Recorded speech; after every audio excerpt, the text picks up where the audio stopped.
for your chain swinging, clang clang, and it costs a lot. Bitch, I'm always at the guala, yeah, and you are not badass beat. Keep on going till you hit the spot. Whoa, I'm a big bag hunter with the. Assalamualaikum warahmatullahi wabarakatuh.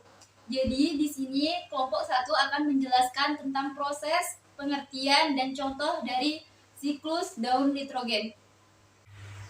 Jadi pengertian dari daun nitrogen adalah suatu proses konversi yang mengandung unsur nitrogen menjadi berbagai macam bentuk kimiawi yang lain. Transformasi ini dapat terjadi secara biologis maupun non-biologis. Beberapa proses pada siklus daun nitrogen antara lain fiksasi nitrogen, nitrifikasi, asimilasi nitrogen, amonifikasi, dan denitrifikasi.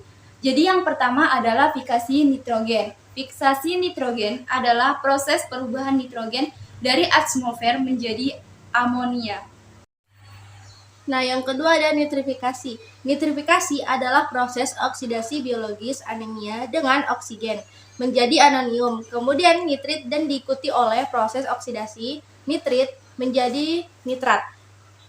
Degradasi amonia yang menjadi nitrit dikenal dengan nitrifikasi. Yang ketiga ada asimilasi nitrogen. Asimilasi nitrogen adalah proses pembentukan senyawa nitrogen organik, misalnya asam amino, dari senyawa nitrogen anorganik. Setelah proses nitrifikasi oleh bakteri, tanaman akan menyerap nitrogen dalam wujud nitrat. Kemudian yang keempat ada amonifikasi. Amonifikasi adalah proses sisa-sisa tanaman serta limbah terurai oleh organisme, kemudian menghasilkan amonia. Mikroorganisme dalam tanah akan mengurai bahan organik yang mati untuk dijadikan energi dan menghasilkan amonia serta senyawa dasar lain sebagai produk sampingan. Yang kelima ada denitrifikasi. Denitrifikasi adalah proses produksi nitrat yang berubah menjadi gas nitrogen dalam siklus nitrogen. Denitrifikasi dilakukan oleh bakteri seperti Pseudomonas dan Clostridium oleh kondisi anaerobik. Jadi contoh daun nitrogen juga terdapat di lautan akibat limpasan air, tanah, dan air hujan.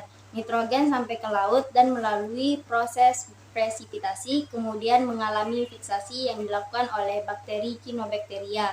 Setelah tahap fiksasi, nitrogen dalam bentuk biologis bermanfaat bagi fitoplankton.